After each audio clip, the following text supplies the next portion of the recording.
제가 신학교 때 28살 때 신학교를 합격했습니다. 네, 덜컥 합격했습니다.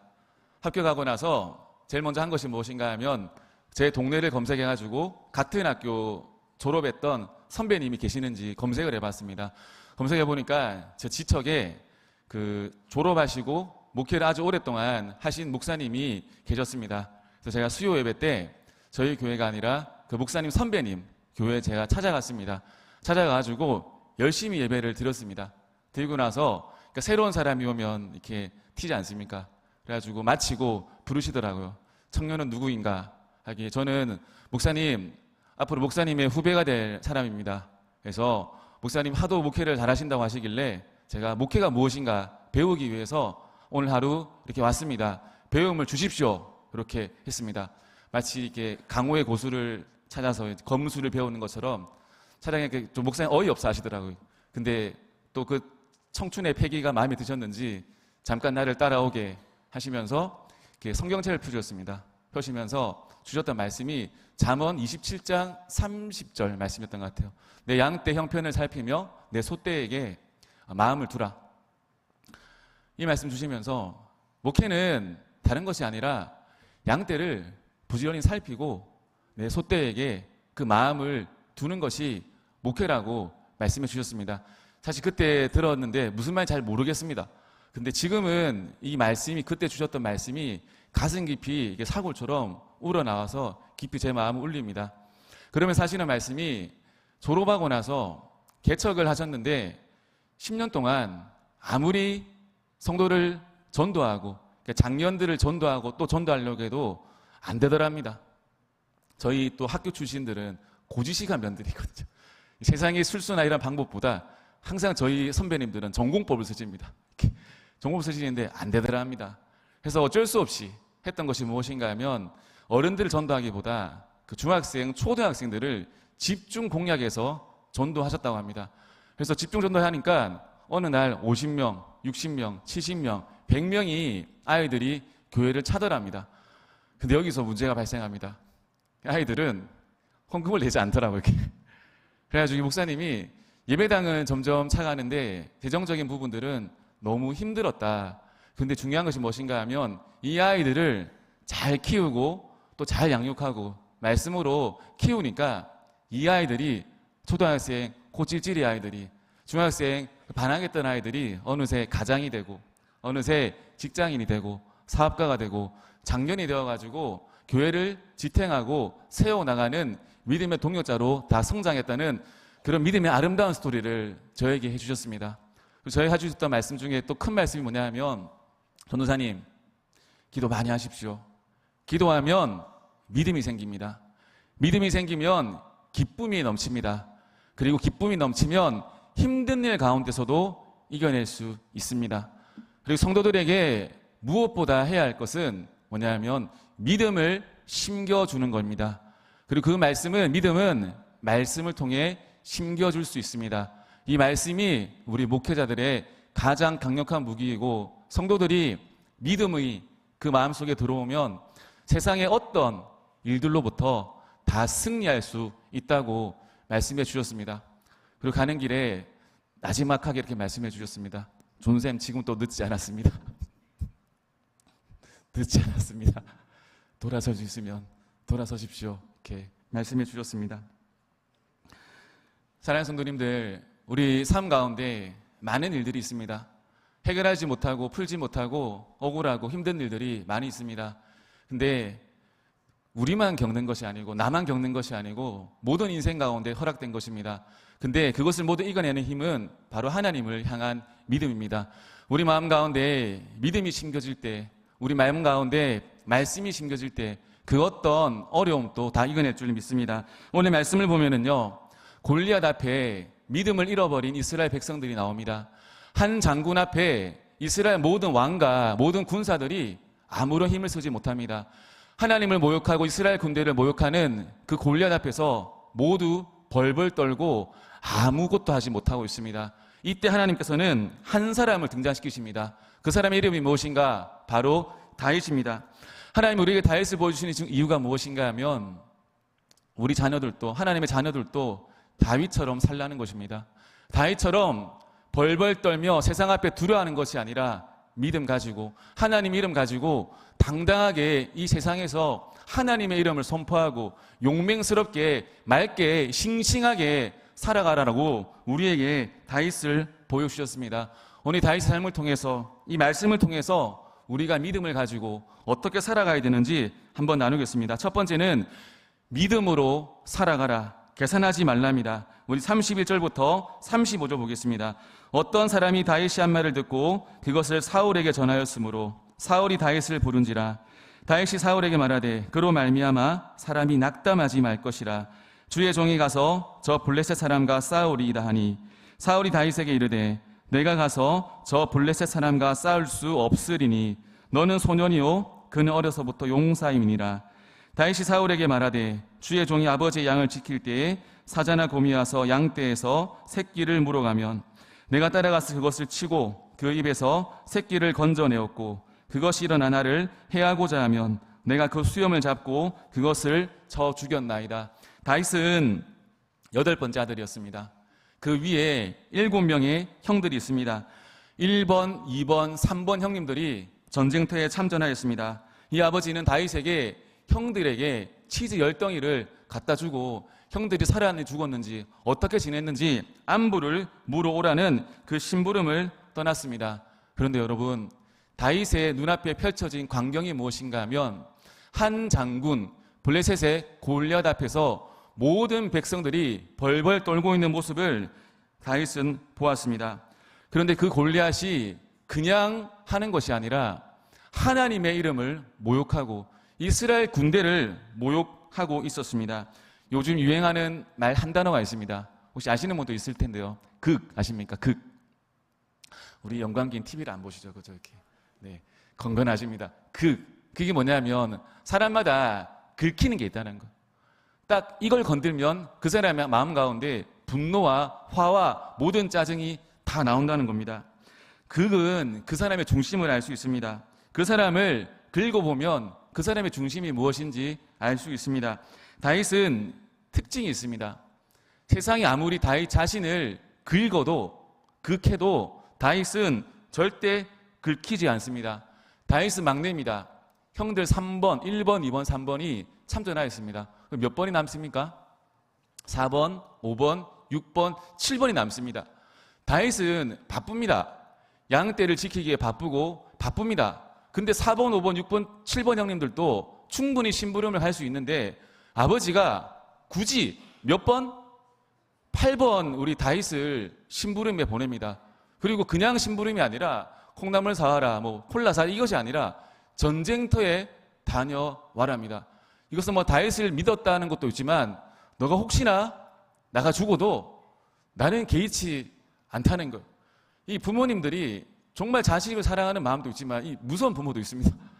8번째, 이 눈에 넣어도 아깝지 않을 다윗을 전쟁터에, 이게 그냥 우리 생각에는 서바이벌 장이 아니라 진짜 이게 목숨이 왔다 갔다 한 전쟁터에 다윗을 보냅니다. 다윗이 말할 수 있지 않습니까? 아버지, 4번 형, 5번 형, 6번 형, 7번 형도 할 수 있는데 왜 나를 보내십니까? 이거는 부당합니다. 이건 내가 못하겠습니다. 너무한 것 아닙니까? 할 수 있습니다. 그런데 다윗은 긁히지 않습니다. 세상 사람들, 믿음 없는 사람들 조금만 상대해보면 조금만 자기를 긁으면 난리 납니다. 진짜 난리 납니다. 무슨 얘기 조금만 들으면 얼굴 시뻘개져가지고 난리가 납니다. 통제가 안 됩니다. 근데 다윗은 자기 목숨을 가지고도 아버지가 긁어도 세상 어떤 사람이 긁어도 긁히지 않는 인생을 살아갑니다. 그런데 한 가지 부분에서 다윗이 긁혔습니다. 우리 23절, 22절 보시면 다윗이 자기의 짐을 지키는 자의 손에 맡기고 군대로 달려가서 형들에게 문안하고 그들과 함께 말할 때에 마침 블레셋 사람의 싸움 도두는 가드 사람 골리앗이라 하는 자가 그 전열에 나와서 정과 같은 말을 하매 다윗이 들으니라. 정과 같은 말이 뭐냐 하면 하나님을 모욕하는 말을 한 것을 다윗이 들었습니다. 하나님을 모욕하는 말을 들으니까 다윗이 참지 않습니다. 자기가 어떤 손해를 보고 자기가 피해를 봤을 때는 다윗은 감수합니다. 저항하지 않습니다. 그런데 하나님의 이름이 긁혔을 때는 다윗이 가만두지 않습니다.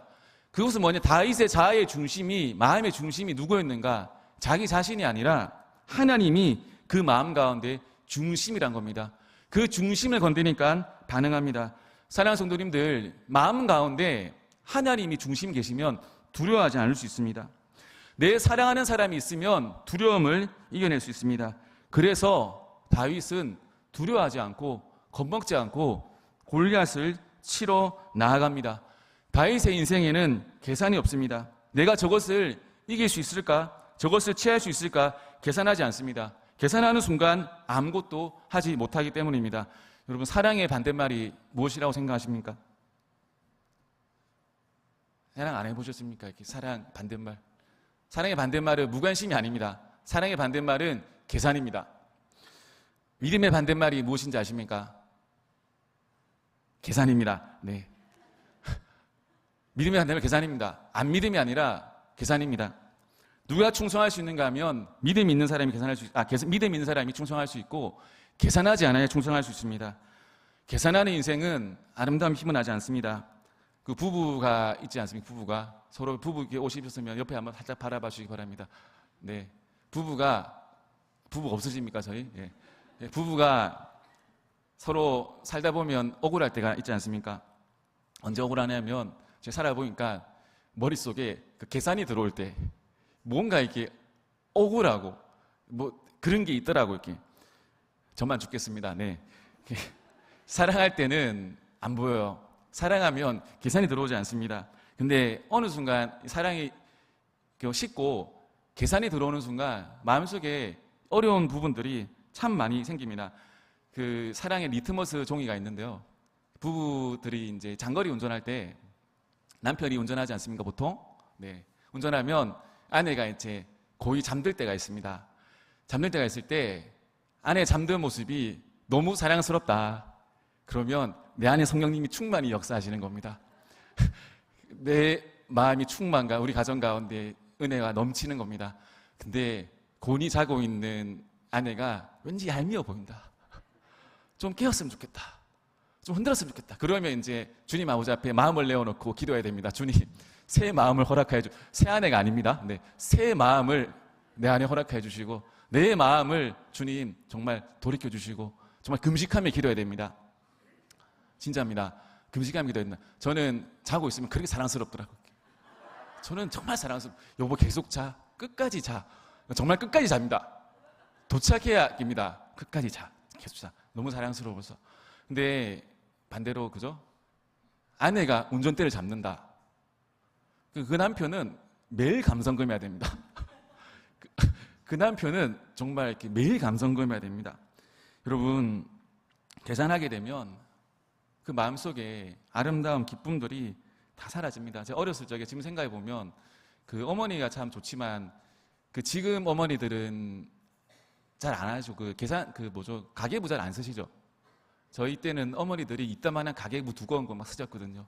쓰셨는데 요즘은 어머니들이 뭘 쓰시나요? 이렇게 인스타에 뭐 글 쓰시나요? 뭐 쓰시나요? 이렇게 저희 때는 어머니들이 가계부를 다 쓰셨어요. 두꺼운 이렇게.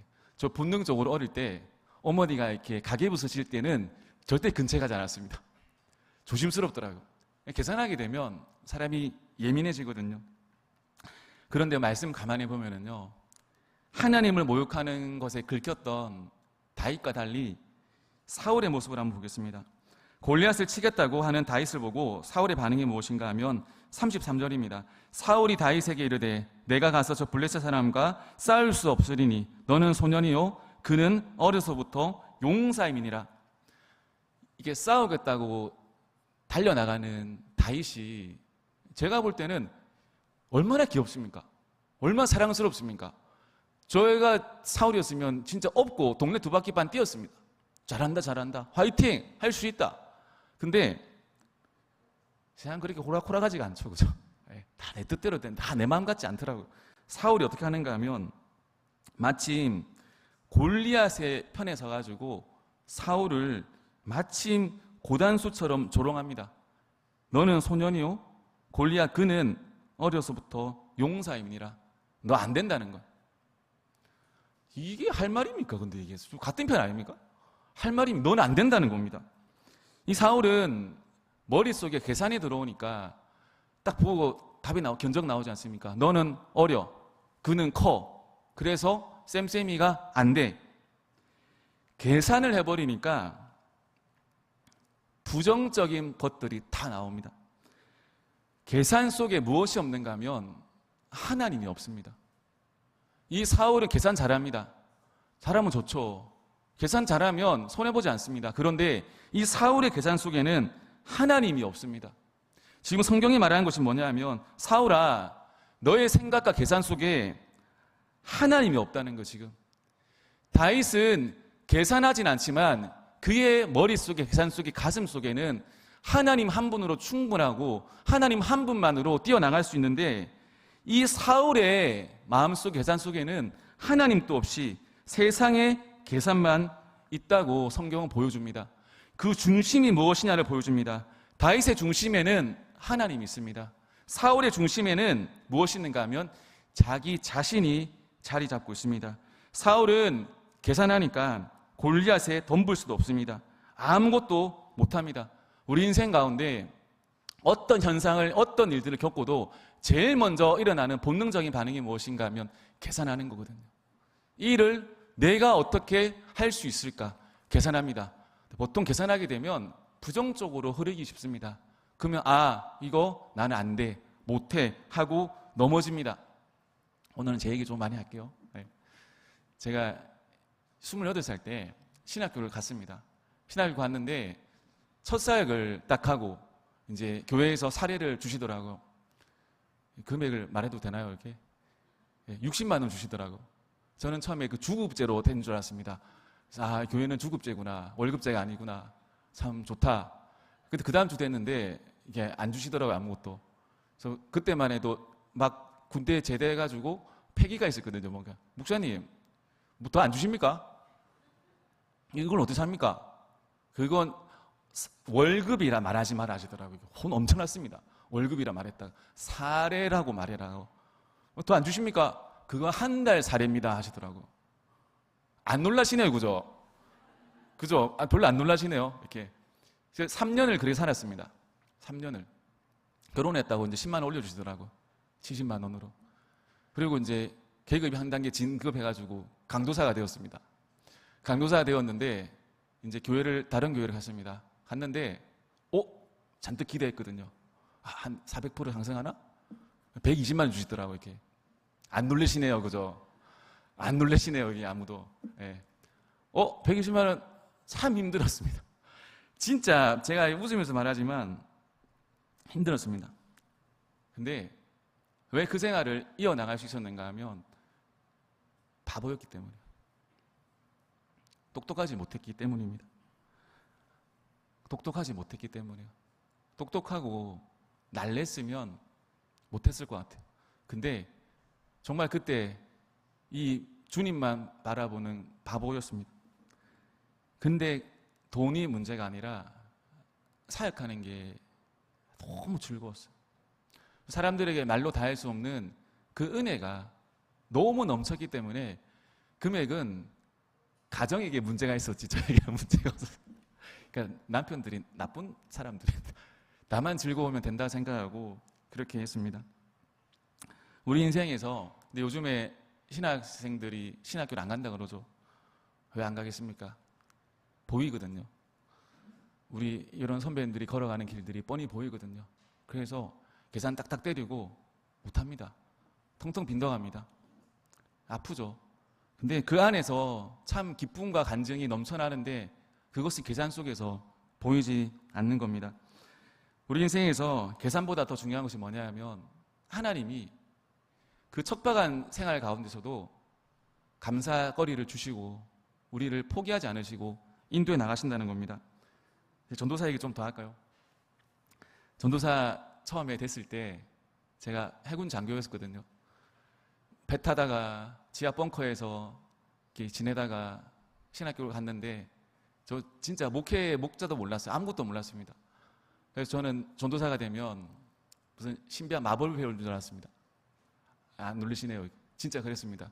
목사님한테 어떤 신비한 어떤 치유법을 배우지 않을까 잔뜩 기대하고 사역을 시작했는데 첫 사역이 차량 운행이었습니다. 아침부터 점심, 저녁 쉴 새 없이 3년 동안 천안, 아산 지역을 차량으로 누볐습니다. 원했던 사역은 단 1도 안 시키시더라고요. 운전만 열심히 했습니다. 그 권사님들 시장 갔다 오시면 꼭 전화 주세요. 전도사님, 나오는 시장인데 데리러 와요. 권사님, 제가 지금 멀리 나와 있는데, 그러면 또 다른 권사님 전화 옵니다. 권사님, 나 지금, 전도사님, 나 지금 짐이 많은데 차로 좀 실어줘요. 이렇게. 권사님, 제가 지금 지방에 나와 있어가지고 지금 못 가면 죄송합니다. 제가 지금 못 갑니다. 3년 사역 딱 하고요. 그 다음 사역지를 갔는데 또 차량 운행 열심히 시키시더라고요. 지금 여러분 혹시 기억하십니까? 그 차 터보 더 그레이스라고 아십니까? 모르시죠? 터보 더 그레이스라는 놀라운 차량이 있습니다. 15인승 차량. 길 가다가 노란색으로 이렇게 막 긴 차 보이시면 그 차량이 그 차량입니다.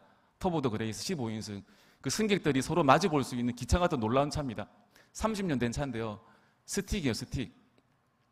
제 그 교회 장로님하고 일주일 동안 이게 이마 찍어가면서 연수 받았습니다.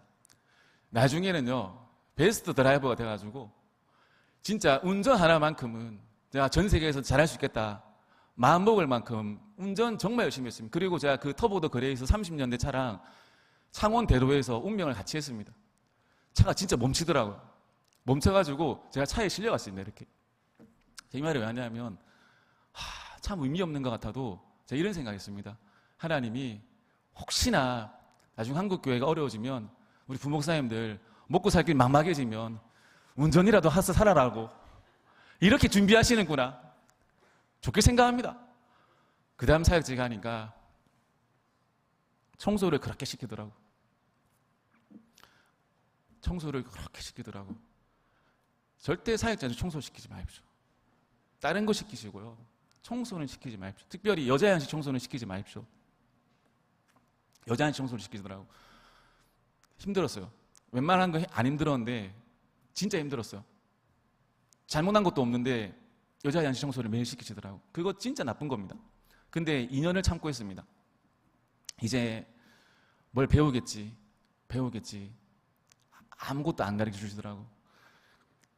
우리 용강교회 제가 정말 은혜가 넘치는 교회입니다. 용강교회 오니까 아무것도 아닌 저를 설교단에 세워주셔가지고 설교를 시켜주시더라고요. 처음 설교 사역을 여기서 해봤습니다. 더 놀라운 거는 찬양인도 사역도. 왜 웃으십니까? 예. 왜 웃으십니까? 예. 여기서 했다는 거예요. 매번 할 때마다 저는 설교 준비할 때는 그렇게 떨지 않는데 찬양인도 할 때는 그 한 주가 긴장이 됩니다. 한 주가.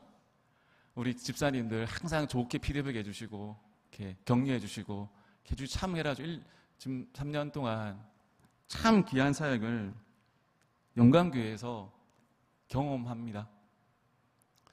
참 감사합니다. 좋은 사역, 귀한 사역 맡겨주셔가지고 참 감사합니다. 짧은 세월은 아니지만 부교육자 생활을 하면서 제가 내린 결론이 있습니다. 사역은 전문적으로 하는 게 아니구나. 사역은 아버지가 되는 거구나. 누가 아프다고 하면 때로는 의사가 될 수도 있고, 누가 필요하다고 하면 운전수가 될 수가 있고, 누가 필요하다고 하면 수리공이 될 수도 있고, 누가 필요하다고 하면 선생님이 될 수도 있고, 누가 필요하다고 하면 찬양인도자가 될 수도 있고, 필요하다고 하면 말씀을 전할 수도 있고. 그리고 위험한 사역자가 누군지 아십니까? 나는 이 분야에 특화되어 있어. 나는 이것만 해. 진짜 걸려야 됩니다. 교회는 가정의 확장판이거든요. 남편이 나는 돈 벌어오니까 설거지 못해. 그러면 쫓겨나죠, 그죠? 그게 남편입니까? 진짜 남편이죠, 그죠? 때로는 아내 일도 감당하고, 때로는 아이들의 선생님도 되었다가, 때로는 청소도 했다가, 음식물 쓰레기도 버리고, 모든 것을 다 하고 감당하는 것이 목회자이자 한 가정의 가장 아니겠습니까? 때로는 내 눈에 봤을 때, 내 판단에 봤을 때 내가 왜 이것을 해야 하나? 내가 이 빚을 감당해야 하나? 계산이 들어오는 순간 있습니다. 그러면 아무것도 못하게 됩니다. 다윗같이, 다윗은 전쟁하러 나간 거 아닙니다. 아버지 심부름을 최선을 다해서 하러 나간 겁니다. 모든 맡겨진 허락된 모든 일에 최선을 다하다 보니까 다윗이 다윗 될 수 있었던 겁니다. 내 눈에는 작아 보이는 일일 수 있어요. 심부름이라는 일이 작아 보일 수 있습니다. 하지만 그 작은 일 가운데 무엇이 숨어 있는가 하면 하나님의 놀라운 뜻이 숨어 있습니다. 그래서 하나님을 믿는 자들은 작은 일에도 최선을 다해야 됩니다. 최선을 다하고 살아가면 한 살 한 살 연륜이 쌓이면 실력이 생기게 됩니다. 그러면 최선을 다하면 인생의 끝이 납니까? 아니더라고요. 최선을 다해도요, 사람은 억울한 일을 당할 때가 있습니다. 그때가 중요합니다. 억울한 일을 당할 때 그때 무엇을 해야 되는가 하면 하나님 일하심을 바라봐야 됩니다. 아멘. 아멘. 최선을 다해 살아도 세상이 박수 쳐주지 않습니다. 너 잘한다, 너 최고다, 아무도 말하지 않습니다. 억울한 일을 당할 때가 있습니다. 그때 하나님이 일하시는 것을 바라보는 것, 하나님이 갚아주시는 것을 보는 것입니다. 사랑하는 성도님들, 우리 마음속 계산이 들어올 때 그 계산 속에 묻혀있지 말고 믿음을 가지고 계산을 이겨내시고 믿음으로 살아가시길 축복합니다. 두 번째는 믿음을 선포합니다. 우리 45절부터 47절 보겠습니다. 다윗이 블레셋 사람에게 이르되 너는 칼과 창과 단창으로 내게 나아오거니와 나는 만군의 여호와의 이름 곧 내가 모욕하는 이스라엘 군대 하나님의 이름으로 내게 나아가노라. 오늘 여호와께서 너를 내 손에 넘기시리니 내가 너를 쳐서 내 목을 베고 블레셋 군대의 시체를 오늘 공중에 세워 땅의 들짐승들에게 주어 온 땅으로 이스라엘 하나님이 계신 줄 알게 하겠고 또 여호와의 구원하심이 칼과 창에 있지 아니함을 이 무리에게 알게 하리라. 전쟁은 여호와께 속한 것인즉 그가 너희를 우리 손에 넘기시리라. 중심이 하나님인 다윗의 인생에 입술을 통해 나오는 것이 무엇인가 하면 믿음의 선포가 나오고 있습니다. 성도님들, 지구와 화성의 차이가 아십니까? 겉으로 얼핏 보면 그냥 지구는 아름답다, 화성은 조금 덜 아름답다, 이겁니다. 사람들이 앞으로 화성에 살 날이 멀지 않았다는 말을 합니다. 그런데 화성에 살아간다는 것이 결코 쉬운 일이 아니라는 이유가 있습니다. 그것이 뭐냐면 화성과 지구에는 눈에 보이지 않는 결정적인 차이가 있다고 합니다. 그것이 뭐냐면 지구는 멘틀이란 그 껍질 밑에 내핵과 외핵이라는 커다란 에너지체가 있습니다. 그래서 이 커다란 에너지체가 왕성하게 활동하면서 이 에너지 기운을 밖으로 뿜어냅니다. 이 기운이 이게 뭐 되게 심오한 말을 하는데 별 심한 말은 아닙니다. 태양 에너지와 만났을 때 자기장이라는 것이 생성이 되는데 이 자기장이 인간과 동식물의 생명의 필수적인 요소라고 합니다. 반대로 화성은 물은 발견되지만 사람이 살 수 있을 것 같지만 화성의 그 중심 안에는 지구와는 완전히 다른 물질로 구성되어 있다고 과학자들이 말하고 있습니다. 그러므로 화성에서는 생명이 자라가기가 거의 불가능에 가깝다고 말하고 있습니다. 다윗의 마음의 중심에는 무엇이 있는가 하면 하나님이 있습니다. 생명이 있습니다. 말씀이 있습니다. 말씀이 있으니까 그의 입술로 나오는 에너지 능력이 무엇인가 하면 믿음의 선포입니다. 선포에는 성도님들 능력이 있습니다. 선포를 하게 되면 누가 듣나요? 내가 듣죠. 또 누가 듣습니까? 상대방 골리앗이 듣죠. 또 누가 듣습니까? 결정적으로 우리 위에 계신 분이 하나님이 듣습니다. 그러기에 선포에는 힘이 있고 능력이 있고 그 믿음을 성취할 수 있는 역사가 선포 가운데 있습니다. 다윗이 강점이 뭐냐 하면 그의 인생의 모든 인생이 다 선포하는 인생입니다. 시편 23편 여호와는 나의 목자시니 내게 부족함이 없으리로다. 그가 나를 푸른 초장에 누이시며 실만한 물가로 인도하시는도다. 내 영혼을 소생시키시고 자기 의의를 위하여 뭡니까? 자기 이름을 위하여 의의 길로 인도하시는도다. 내가 사망의 음침한 골짜기를 다닐지라도 해를 두려워하지 않을 것은 주께서 나와 함께 하심이라. 주의 지팡이와 막대기가 나를 안위하시나이다. 내 원수의 목전에서 내게 상을 차려주시고 기름을 내 머리에 부으셨으니 내 잔이 넘치나이다. 내 평생의 선하심과 인자하심이 반드시 나를 따르느니 내가 여호와의 집에 영원히 살리로다. 다윗의 인생은 우리 눈으로 봤을 때는요, 아름답지 않아요.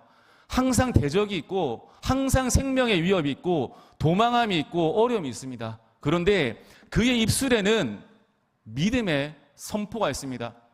여호와는 나의 목자시니 내게 부족함이 없다.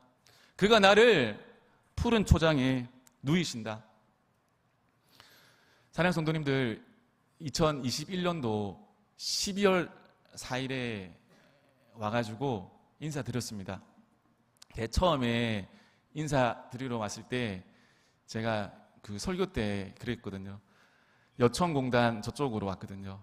내비를 믿었기 때문에 내비를 따라서 여천공단 오면서 겁도 없이 창문을 열고 왔습니다. 근데 갑자기 이렇게 딱 오더라고요. 근데 제가 가졌던 마음이 뭔가 하면 저 여수는 엄청 부하고 잘 사는 지역이라고 들었는데 우리 이 공단에서 참 고생하시는 우리 아버님들 이 이름 맞고 참 고생하신다 마음 가지고 교회를 하고 그때 그 설교를 했던 제 기억이 납니다. 사역을 이제 마무리하고요. 개척을 준비하고 있습니다. 아무도 안 놀라시네요. 그죠? 이렇게. 인천에서 개척을 준비하고 있습니다. 사람들의 판단이 이제 많이 시작되시더라고요. 이렇게. 대부분이 부정적 반응을 보이시는데 저희 담임 목사님이 엄청 큰 힘을 주셨습니다. 김주환 목사, 할 수 있다. 할 수 있다. 닌 잘할 거다. 제가 하나님 개척 마음을 주시고 기도를 했거든요. 주님, 아브라함에게 땅을 말씀하시고 보여준 것처럼 저도 기왕이면 지역 2글자 정도만 알려주시면 제가 별탈 없이 선택할 수 있을 것 같습니다. 하나님. 근데 아무리 기도해도요, 주님이 응답하시지 않습니다. 그래서 옛날 선배님들 그런 얘기 하시더라고요. 어디를 갑자기 한 상을 보여주셔가지고 그 길로 가니까 뭐 삽을 뜨고 뭐 이렇게 놀라운 이렇게 막 진짜 그 신화 같은 이야기 하시더라고요. 주님, 저도 한 번만 그렇게 해주시면 안 될까요? 기도했는데 아무것도 안 보여주시고 깊은 잠만 허락해 주시더라고요. 저한테는. 목회자가 두려운 게 뭔지 아십니까? 다른 게 아니고 뭐 사람들의 이야기, 평가, 판단 이런 거는 하나도 두렵지 않습니다. 지금 하나도 두렵지 않은데 하나님의 말씀 없이 하나님의 결제 사인 없이 이동하고 무언가를 한다는 것에 대한 저는 두려움이 있습니다. 주님이 꼭 죄송합니다. 3년마다 저를 한 번씩 만나주시거든요. 기적적으로. 길을 가는데 저는 지역을 놓고 기도했거든요. 하나님, 2글자만 아니면 1글자만이라도 뭐 천이든 주든 뭐 새든 종이든 뭐 1글자만 주님. 근데 주님이 말씀이 응답이 뭐였는가 하면 종호가 지역이 아니라 영혼이라 하시는 거예요. 영혼이다. 그리고 또 말씀 주셨습니다. 이사야서 41장 10절 말씀을 주시더라고요. 두려워하지 말라. 내가 너와 함께함이라. 놀라지 말라. 내가 너의 하나님 됨이라. 내가 너를 굳세게 하니라. 참으로 너를 도와주리라. 참으로 나의 의로운 오른손으로 너를 붙들리라. 명확한 말씀이 주어지니까 마음속에 두려움과 그 움직이지 못했던 발이 참 움직여지더라고. 제가 그 순간부터 계산하지 않기로 했습니다. 여러분, 그 믿음 가지고 있으면 주변 사람들 볼 때는 참 무식합니다. 제가 가고자 하는 지역에 그냥 갔습니다. 부동산을 쳐들어갔습니다. 마음속에 두려움이 있죠. 왜냐하면 이제 사회에 나가는 이제 어떤 보면 교회라는 닫힌 공간에서 이렇게 사랑받고 관심받고 하다가 나갔는데 다 이제 그 사기꾼처럼 보일 수도 있잖아요. 이렇게 기도 많이 하고 갔습니다. 주님, 좋은 사람, 부동산 하시는 분 또 좋은 분 만나게 해달라고. 근데 저는 지금 가진 게 없습니다. 주님, 가진 게 없습니다. 갔는데 계속 물으시더라고. 뭐 하시는 분이세요? 뭐 하시는 분이세요? 그래서 저기 이렇게 말씀, 여수에서 왔습니다. 여수에서 왔습니다. 아, 그래서 뭐 하시는 분이세요? 여수에서 왔습니다. 여수에서 왔습니다. 좀 불쌍하게 보이려고 이렇게 여수에서 왔습니다. 집을 막 보여주시는데 절대 감당할 수 없는 부분들이 있더라고요. 절대 낙심하지 않았습니다. 저 낙심 잘 안 합니다. 예, 집 잘 봤습니다. 집 잘 봤습니다. 다른 집도 좀 보여달라고. 돈 없는 척 안 했습니다. 막 보여주시더라고요.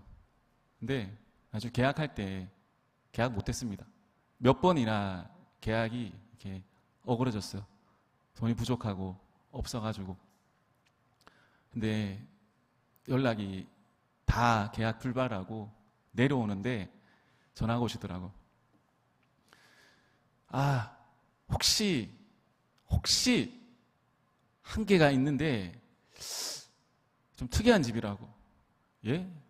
보통 집을 시세보다 싸게 내놓을 때는 그 집에 뭐 융자가 많이 끼어 있거나 문제가 있거나 아니면 계약 기간이 좀 비정상적이거나 이럴 때 집주인들이 급한 가격에 내놓는 경우가 있는데 이 집은 조건이 기도하는 사람이 들어왔으면 좋겠다고 내놓은 집이 있다 하더라고. 아무도 안 놀라시는 남일이라고 하죠. 기도하시는 분이 들어왔으면 좋겠다는 조건으로 시세보다 조금 가장합격 반가격으로 집이 나왔다고. 제가 집도 안 보고 계약했습니다. 목사님 또 사기당하려는 게 아니라 집도 안 보고 계약했습니다. 올라가서 부동산 우리 사장님 누님을 만나고 하는데 얘기했습니다. 사장님, 여수에서 왔습니다. 여수에서 교회하러 왔습니다. 이제 집 구해주셨으니까 상가 구해주십시오. 목사님, 돈 있나요? 없습니다. 어떻게 구합니까? 지금부터 기도 들어갑니다.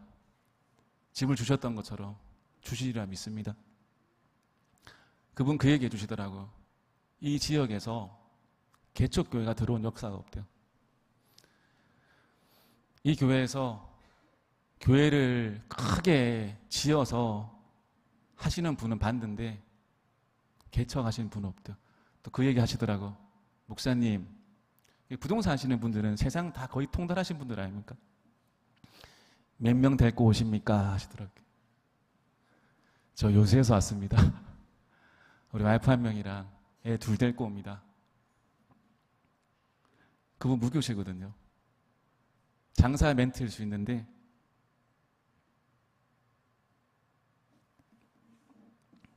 제가 최선을 다해 목사님을 도와드리겠습니다.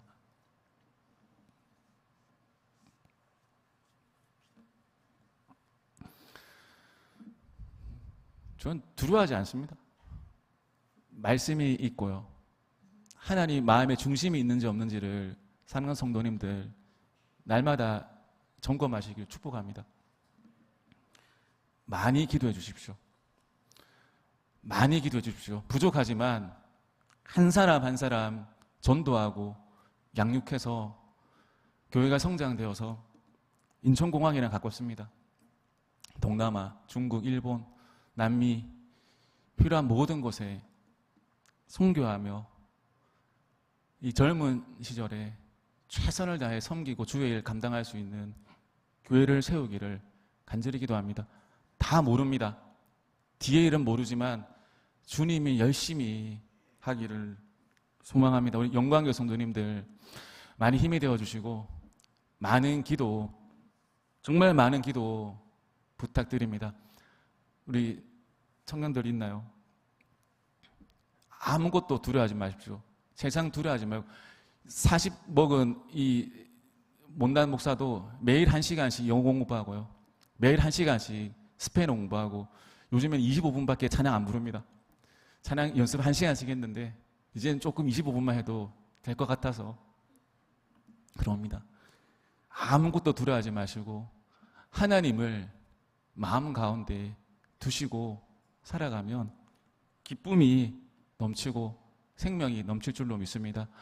우리 성도님들 한 사람 한 사람 저보다 더 큰 하나님의 역사와 계획이 있을 줄 믿습니다.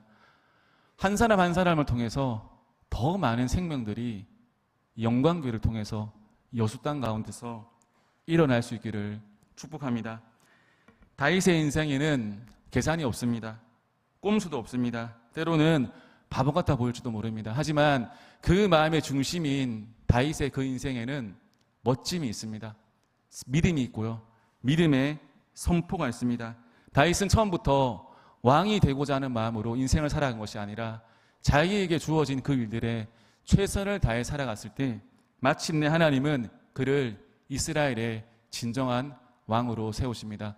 사랑하는 성도님들, 우리 인생 가운데 주어지는 모든 현상, 모든 일들을 감사함으로 여기시고 미움을 버리시고요. 사랑으로 살아가시길 축복합니다. 사랑하는 성도님들, 3년 동안 정말 함께 부족하지만 함께 지내서 너무너무 감사하고요. 우리 권사님들, 집사님들 몸 건강하시고요. 우리 사랑하는 우리 또 목사님, 또 장로님들 정말 귀한 사역을 통해서 이 영광교회가 정말 이 땅 가운데, 이 지역 가운데 가장 멋지고 하나님의 귀한 사명을 감당하는 교회로 날마다 세워지길 축복합니다. 저도 위에서 열심히 사역하겠습니다. 영혼을 전도하며 헤어짐은 아프지만 새로운 영혼들을 전도하고 세우고자 하는 그 꿈 때문에 하루하루가 설레이고 벅찹니다. 사랑하는 성도님들, 우리는 한 가족 아닙니까?